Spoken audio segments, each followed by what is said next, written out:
As of June 30th, in the lead up to the next federal election, the federal government is not allowed to put forward any government advertising to Canadians.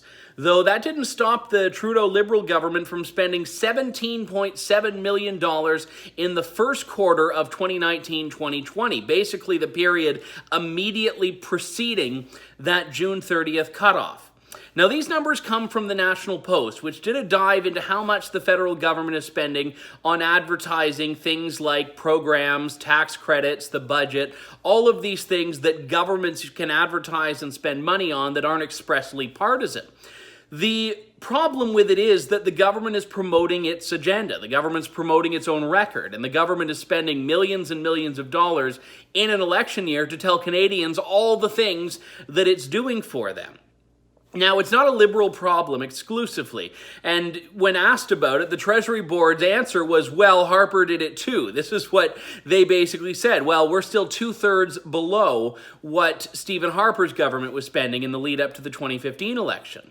That may be so, but that doesn't make it right. And remember, Justin Trudeau is the one who promised a different type of politics. I think we should do away with government advertising altogether because it is only self-serving and ultimately serving a political purpose, even though it's supposed to be doing the opposite.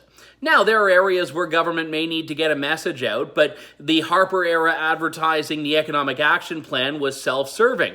Just as it's self-serving when the Liberals talk about the carbon tax rebate that they're promoting, because they're doing it to tell Canadians they're putting money in their pockets.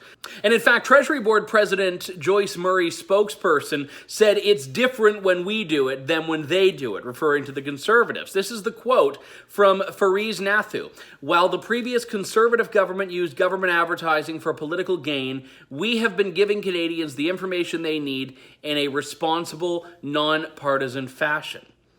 Even though it may be non-partisan, this latest round of ads still is 20% more in cost than it was a year prior.